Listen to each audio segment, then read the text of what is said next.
Hello, I'm HornbillTV. Ajulagana kami skubreniga chanay diase. PhD and Cooperation Minister Zhimomi Aji Niti Ayog laga an evolution initiative Northeast States Public Health and Wash Regional Workshop Grace Kuriche Niatu by the Park Chumigedimade. Northeastern Region Day Sanitation Solid Liquid Waste Management Water Quality Biological and Chemical Containment Saro Public Health Implications laga challenges can address Kurbonimide Regional Workshop to Loyase. Minister Zhimomi Pragushige Nagaland 92.76% functional household tap connection hoishigushe Jal Jeevan Mission nichire. Program day Rural Development and SIRT Minister Mitsubu Jamirba bi Nagaland challenges kan samna kuraupode bhi highlight kurushe.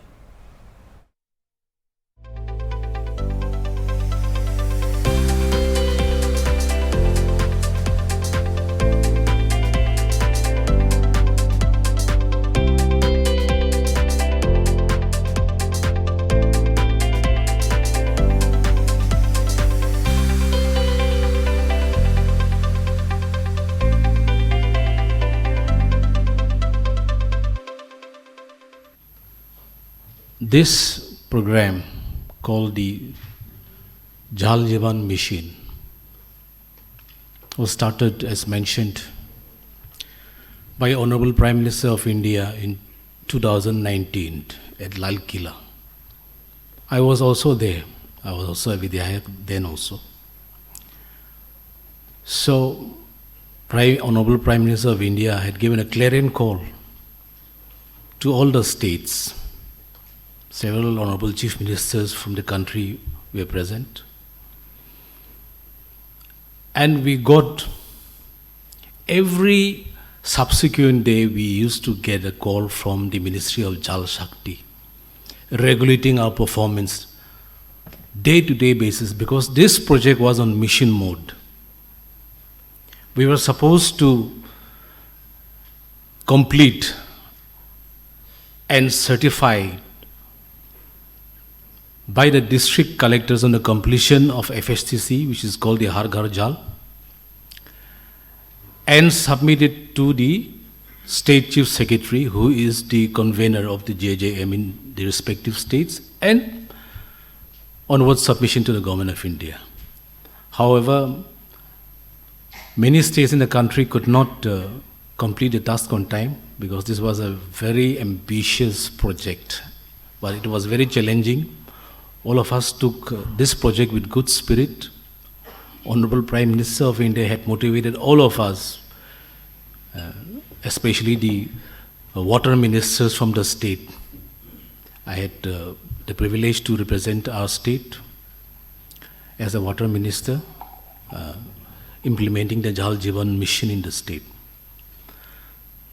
So, like the rest of the states in the country, Nagaland, along with the northeastern states, had also lagged behind for several challenges that has been addressed by former speakers. Nevertheless, we tried. We are still pursuing it. We are very fortunate that Jal Jeevan Mission has been extended till 2028. This is an extension and not, we were told, not a new scheme for operation and maintenance and so on and so forth. So in Nagaland, very briefly I want to share with all of you, we have 1,548 habitations, villages, with a household of 3,76,000 household. So out of 3,76,000 rural household, we have completed 3,37,000 household. So the remaining 26,000 we target to complete it by this quarter. So this is something I wanted to share with all of you. The Jal Jeevan Mission in the state, we along with RD department, it's also a convergence program with the RD department as per the guidelines of the Government of India, Ministry of Jal Shakti. So under the 15th Finance Commission Tide Grant Award, they had participated in this prestigious project of the Honorable Prime Minister of India. They have also done well. We are yet to have certified villages from the respective districts. Very soon we are expecting that villages will be certified block-wise, subdivision-wise and district-wise. So we are heading in the right direction. However, there is a challenge before us. And this would be a sort of a recommendation from the state government. So in your technical session, department chief engineers and principal secretaries will elaborate. But we have laid the infrastructure as far as tap connections are concerned.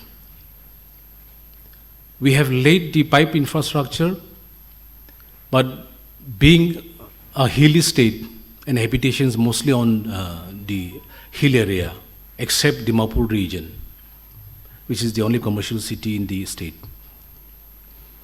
Because of the elevation, the volume may be low, but table has receded. And the only source in Nagaland is our rivers. And our rivers are primarily rain-fed, not glacier-fed like Arunachal Pradesh, who are really doing well. Both rainfall plus glacier-fed. So that also is very seasonal. We have 5 months of rainfall, and the remaining is dry. So these are the challenges. We have laid the infrastructure. I have said this to the Honorable Union Minister, Shri Gajendra, in the last tenure, and also to Shri C.R. Patil ji also. So these are the very important, crucial issues which needs to be resolved. We have the infrastructure in place, and we have water-stressed districts, especially districts which are on the hilltops. Either there's very less water or there's no water. So how to resolve this issue? This we need to discuss. I am not a technical person, so I have zero idea about it. If you ask me during monsoon, I can give you a reply. But during dry season, it's very difficult. Kohima, the capital city of Nagaland, which has been declared as a smart city also, being the capital. We have water challenges. The altitude is high. We have discussed this with the Ministry of Economic Affairs, who are helping us with external aided program. So we are hopeful we'll be able to cater to the needs of the Kohima town municipal dwellers. But like that. But the source is going to be rural. There's no water in the municipal area. So we are getting the source from the rural. It's a standalone project. So the assistance may not be very large, but likewise in the districts, we have 17 districts in the state now. Each district we have town and municipal areas. So those town dwellers are running short of water. Though we are not, PHE is not authorized to cater to the town and municipal areas, but the source is rural, so we get involved in the augmentation of water supply in the town areas also.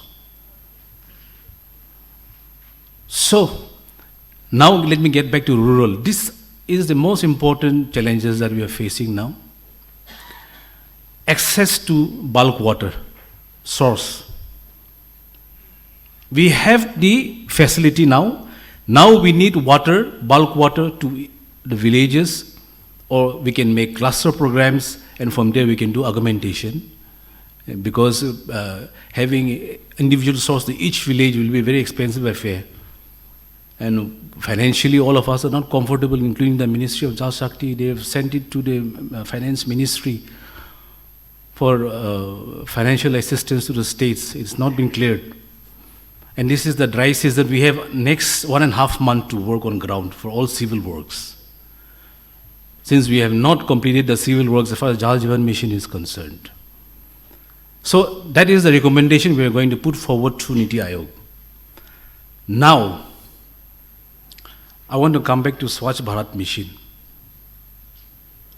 This has been a prestigious project, pilot project of Honorable Prime Minister of India, announced in 2014, when I was there as a Vidhayak also. Being from the same party, I got the privilege to interact on several occasions concerning the state of Nagaland.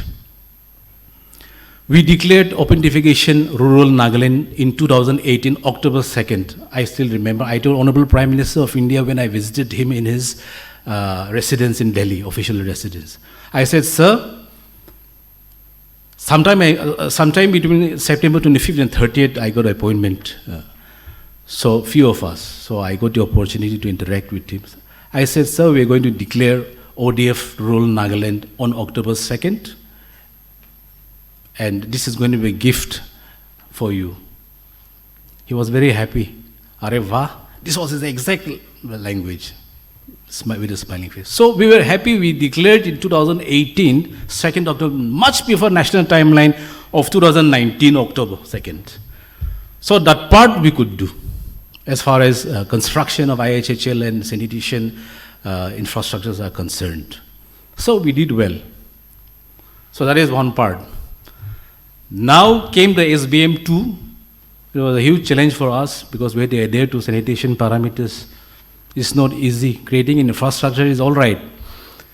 But now, the old habits, it dies hard. You're not used to, my state is, by average is good. But you're not used to using the facility, it becomes a problem. We did not face such kind of problem, but behavioral change needed to be developed. And that part, because cleanliness, hygiene was the most important aspect after creating the infrastructure. So that was a challenge for the state government. All deputy commissioners, all district administrative officers had to be roped in. Communitization programs were done. And now the challenge to get the certificate of ODF Plus lies before the state government. So with the help of the 15th Finance Commission grant implemented by the RD department, it's a joint effort, we are able to finish at least 68% of the villages in Nagaland. And the remaining almost 40% needs to be completed to get the certification of ODF Plus. So we have declared several hundred villages in Nagaland out of the 1,548 villages as Sujal Gaon. It's been uploaded in the central ministry. However, you all are aware that state of Nagaland has no resources on its own. Our state treasury is empty, granary is empty. Our people are exempted from income tax, the section 1010D of income tax laws. So government has no money. It's survived by the grant in aid given by the government of India. However, there's a political issue behind it. I would not like to dwell into the history of how state was created, but it was agreed upon for development, administrative expenditures, and so on and so forth. Government of India will bear all the expenditures. So that grant in aid over the last 60 years have been coming to the aid of the state. We have natural resources, but we have not exploited, including cobalt, mineral, lime, petroleum, oil. We can sponsor the European Union for next 50 years. That is the strategic location of Nagaland. But we have not exploited pending the Indo-Naga political issue. But that's a separate chapter, but why I am saying this is because you must know all these subjects. Even within the Northeast, Nagaland is a separate chapter. Yes, we have agreed to be under Indian Union. I'm talking about 1960s language. We have agreed statehood, 1963, and we have celebrated the Diamond Jubilee of our statehood last year. We are happy. Our people are happy. Don't worry. But our grievances, our challenges are unique, and there is an agreed agreement in the past. That is why I needed to tell you all these things. from Swachh Bharat, I've diverted to a long journey, but I want to come back. Now, this had a Swachh Bharat mission program and had a huge impact on the lives of our people, even in the state of Nagaland. I have to share with you this, because it's very important. The dignity of our women and children has been enhanced. Though Naga people don't defecate outside, but in interior rural areas, there were issues. So this has been resolved. Infrastructure has been created, facilities has been provided at the doorstep. Now our women and children are living a dignified life, even in the state of Nagaland. So this program called the Swachh Bharat Mission of the Honorable Prime Minister of India had a positive impact in the state of Nagaland, which is the furthermost part of the country. As Honorable Prime Minister had said, to the last man standing in the last village, everybody has got the benefit as far as the rural programs are concerned, which includes Jal Jeevan Mission and Swachh Bharat Mission. So, in our central government vision, led by Honorable Prime Minister of India, Shri Narendra Modi ji, to make India Viksit Bharat by 2047.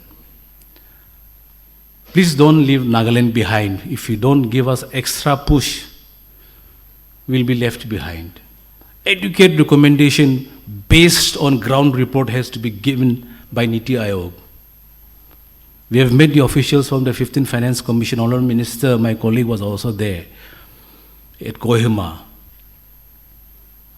We have given our recommendations, but the workshop in nature like this is very important, because you have called from each districts who are involved in these programs, not only JJM and SBM, but other programs of the Government of India. So this is the kind of interaction we require. In fact, we required this for a very long period of time. It's like from a phone call, you're asking a doctor for your ailment. He will tell you according to what you have spoken, but physical presence is very important. We need physical touch of all of you. This is our prayer, and I'm sure departments concerned, the line department, will give you the exact scenario of our difficulties and progress, and the recommendations that are required to be sounded to the ministries at the Government of India. Taking advantage of this gathering, I will be highlighting only a few issues that concern the rural areas of Nagaland and Northeast in general. Bottlenecks such as lack of adequate infrastructural facilities, poor resources base, and general lack of technical know-how has handicapped the Northeast region, and in particular my state, in the developmental process, consequently hampering the goal to achieve the desired level of all-round development, especially in the rural areas. These issues have hampered the pace of development, and we today admittedly still lag behind in many areas compared to the more developed and advantageous located states in the country. A case example in the PFMS regime, where DBT is now mandatory for payment of wages or subsidy beneficiaries of any CSS programs.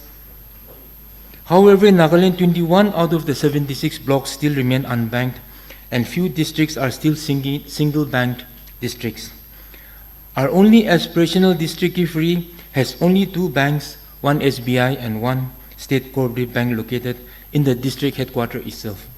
The difficulty in sustaining and maintaining DBT and PFMS regime is very difficult in hilly states where our banking facilities, our resource distribution is very difficult. So I would like that to be taken note of. While we have no illusions to trying to draw direct parallels with other developed states, the only plausible area where significant trust can be made is the development of the rural areas in a way aimed at not only bringing the people at par with the rest of the country, but also for providing meaningful employment to the educated unemployed youths of the region, and winning them away from joining the various insurgency outfits, and at the same time discouraging mass migration from rural to urban areas. In Nagaland, the actual process of decentralization planning was first adopted some 3 decades back by directly involving the traditional institution of the village councils.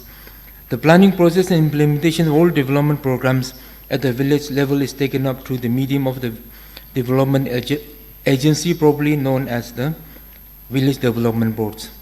I am proud to say that the functioning of the VDBs have stood the test of time and have emerged as the hub in which all rural grassroots development activities revolve.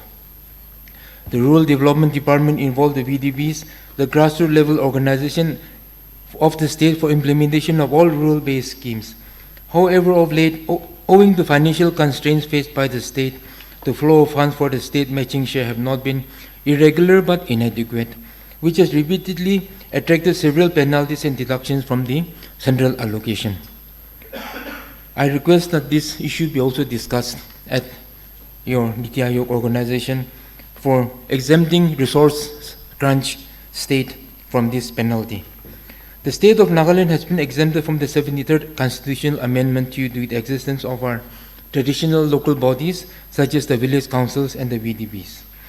With the constitution of our great country rightly recognizing the peculiar requirements of our local needs, I feel that this very fact amply justified the need for a different set of parameters altogether for the state and the northeastern region vis-a-vis the national pattern.